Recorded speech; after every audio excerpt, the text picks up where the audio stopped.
One of the things I've always found interesting about de-escalation training is that it often starts with the assumption that escalation has already occurred. The person is angry. The interaction is difficult. Emotions are elevated. And the question becomes, how do we calm things down? And that's an important question. But perhaps a more important question is, how do we communicate, design work, and manage risk in ways that prevent escalation from occurring in the first place? Because by the time somebody is aggressive, frustrated, threatening, or abusive, a lot has already happened. Expectations have been formed. Experiences have accumulated. Frustrations have developed. Opportunities for prevention may already have been missed. And that got me thinking, what if we are starting the conversation too late? Let's think about a simple example. Imagine you've been on hold for 40 minutes. You've listened to the same message repeatedly.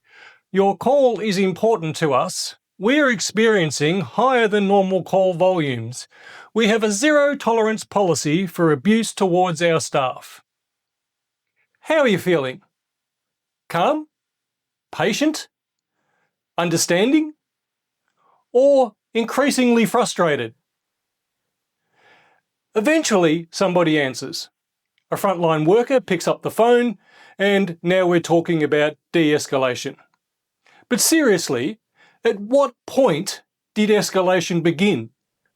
At the moment the worker answered the phone? Or did it gradually build throughout the previous 40 minutes?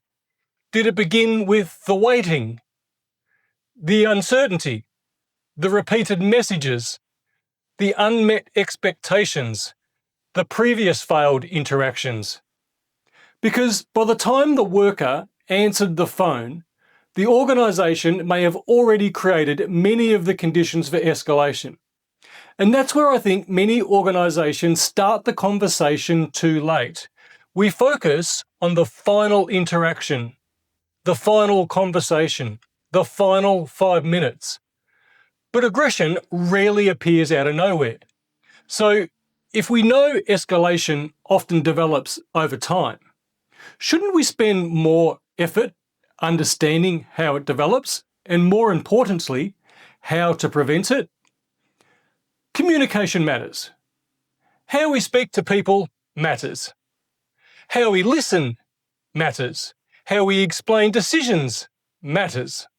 How we respond to frustration matters. But is communication the only control we have? Or have we become too reliant on communication as the primary solution? When aggression occurs, organisations often ask, what did the worker say? Did they follow the process? Did they use the right technique? Did they handle it correctly? Those questions matter, but they're not the only questions. What about staffing, workload, environmental design, service design, procedures, technology, leadership, psychosocial hazards, exposure to repeated stresses, support systems? Because if the system is creating the conditions for escalation, communication skills alone will never be enough. The worker is part of the system, but they are not the whole system. So why don't de-escalation scripts always work? Real people don't behave like training scenarios. Real interactions are messy. People are emotional. People are stressed. People are tired. People are frustrated. People are unpredictable, and so are we. Have you ever been under pressure? Too much work? Too many competing priorities? Not enough time? Then somebody approaches you with a request that, on any other day, might have been handled calmly. But on that particular day, you snap, or become defensive, or become impatient. That's because behaviour doesn't occur in a vacuum. Context matters. Emotion matters. Workload matters. Human factors matter. Which is why there is a difference between following a script and exercising professional judgment. Sometimes continuing the conversation is appropriate. Sometimes disengagement is the safer option. Sometimes other controls are required, because capability isn't simply knowing what to say. It's knowing what to do when the situation doesn't follow the script. This is one of the most important questions of the entire discussion.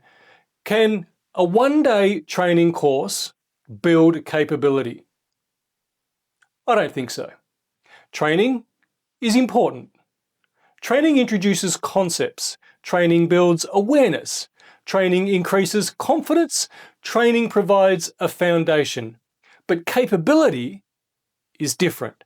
Capability is demonstrated in real situations, under real pressure, over time. Think about leadership, investigations, emergency management, driving, sport. None of these capabilities are developed through a single event. They develop through practice, feedback, reflection, experience, learning. So why would aggression and violence be any different? Perhaps the better question is, what happens after the course? Do workers practice? Do teams learn together? Do supervisors coach? Do organisations learn from incidents? Or do we simply wait until the next training session? Because capability development doesn't end when the training finishes. That's where it begins. And there's the question of what happens after the incident. Most organisations spend a little bit of time thinking about prevention and a lot of time thinking about response. But what happens afterwards? What is the incident trying to teach us? What can we learn? What needs to change? How do we support workers? Do we just refer them to the EAP? We've got to do much better than that. How do we improve systems? How do we strengthen capability? How do we reduce future risks? Every incident contains information. Every incident contains lessons. Every incident provides an opportunity for improvement. If we're willing to learn from it, because if we don't learn, we repeat. And if we repeat, we're not really managing risk. We're simply managing consequences. Perhaps the problem isn't de-escalation training. Perhaps the problem is the way we think about de-escalation. Maybe we've been asking, how do we calm people down? When we should be asking, how did we get here? How do we prevent escalation? How do we reduce exposure? How do we improve systems? How do we build capability? How do we learn? Because aggression and violence rarely appear out of nowhere. They emerge from a combination of people, systems, environments, and decisions that interact over time. And if we want to reduce risk, we need to understand the whole system, not just the incident. Follow and subscribe the OVA Lab if you're interested in learning how to take a practice-led, science-backed and systems-based approach to managing incivility, bullying, harassment, aggression and violence in your workplace.